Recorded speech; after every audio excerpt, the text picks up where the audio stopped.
भारतीय शेयर बाजारों में शुक्रवार 27 मार्च को एक बार फिर गिरावट देखने को मिली। कारोबार के अंत में बीएसई सेंसेक्स 1690.23 अंक या 2.25% गिरकर 73,583.22 के स्तर पर बंद हुआ। वहीं निफ्टी 486.85 अंक या 2.09% टूटकर 22,819.60 के स्तर पर बंद हुआ। ग्लोबल बाजारों से कमजोर संकेतों और अमेरिका ईरान तनाव को लेकर अनिश्चितता के चलते निवेशकों का भरोसा डगमगाता नजर आया। रुपए की कमजोरी ने भी निवेशकों की चिंता बढ़ाई है। इस गिरावट का असर सिर्फ लार्ज कैप और ब्लू चिप शेयरों तक सीमित नहीं रहा, बल्कि पूरे बाजार में व्यापक बिकवाली देखने को मिली। मिड कैप और स्मॉल कैप शेयर भी दबाव में रहे। निफ्टी मिड कैप इंडेक्स में 2.2% की गिरावट आई, जबकि स्मॉल कैप इंडेक्स 1.17% टूट गया। सेक्टोरल स्तर पर सभी प्रमुख इंडेक्स लाल निशान में बंद हुए। सबसे ज्यादा दबाव पीएसयू, बैंक और रियलिटी सेक्टर पर रहा, जिनमें 3% से ज्यादा की गिरावट दर्ज की गई। इसके अलावा auto, consumer durables, capital goods और प्राइवेट बैंकिंग शेयरों में भी करीब 2% की गिरावट देखने को मिली। अगर पूरे हफ्ते की बात करें तो बाजार में कमजोरी बनी रही। सेंसेक्स और निफ्टी दोनों ही इस हफ्ते करीब 1.2% की गिरावट के साथ बंद हुए। ये संकेत देता है कि बाजार में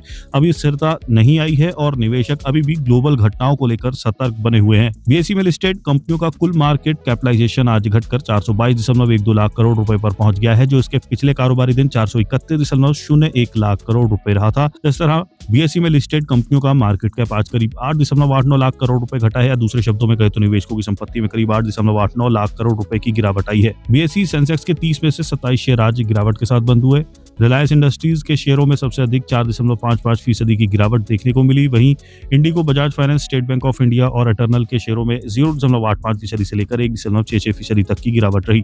वहीं सेंसेक्स के बाकी 3 शेयर आज हरे निशान में बंद हुए। इसमें भी टीसीएस का शेयर 0.49% की बढ़त के साथ टॉप गिनस रहा। वहीं भारतीय एयरटेल और पावर ग्रिड के शेयरों में क्रमांक 0.37% और 1.10% की तेजी रही।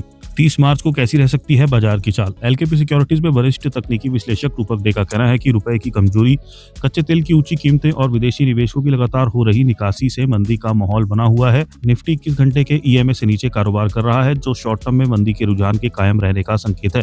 इसके अलावा आरएसआई ने बेयरिश क्रॉसओवर दर्ज किया है, जो नेगेटिव रुझान को और मजबूत करता है।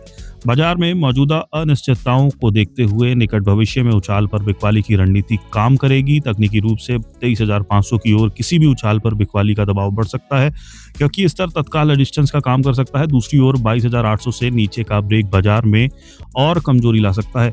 एलकेपी सिक्योरिटीज के तकनीकी विश्लेषक वत्सल भुआ का कहना है कि बैंक निफ्टी ने डेली चार्ट पर एक मजबूत बेरिश कैंडलस्टिक के साथ सत्र का समापन किया, जिससे बाजार में जारी कमजोरी और मजबूत हुई है। लोअर हाई और लोअर लो का पैटर्न अभी भी बना हुआ है, जो लगातार बने बिकवाली के दबाव का संकेत है। आरएसआई पर एक हिडन बेरिश डाइवर्जेंस ट्रेंड के जारी रहने की संभावना का संकेत है। कुल मिलाकर ये सेटअप बताता है कि नियर टर्म में सेल ऑन राइज का तरीका अपनाना चाहिए। बैंक निफ्टी के लिए अहम सपोर्ट 51,500 के स्तर पर आसपास है, जबकि रेजिस्टेंस 53,000 से 53,200 के दायरे में दिख रहा है, जिससे उम्मीद है कि किसी भी शॉर्ट टर्म रिकवरी को सीमित रखेगा। रेलिगियर ब्रोकिंग के एसवीपी रिसर्च अजीत मिश्रा का कहना है कि तकनीकी नजरिए से देखें तो निफ्टी अहम सपोर्ट लेवल के आसपास ही बना हुआ है।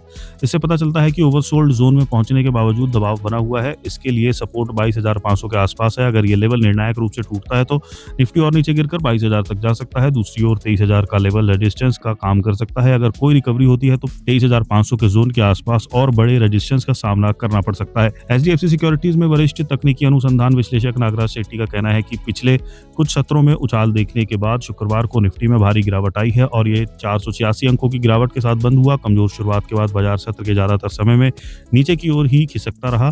सत्र के बीच के हिस्से में किसी भी मजबूत रिकवरी का कोई संकेत नहीं मिला और अंत में निफ्टी अपने निचले स्तरों के करीब बंद हुआ।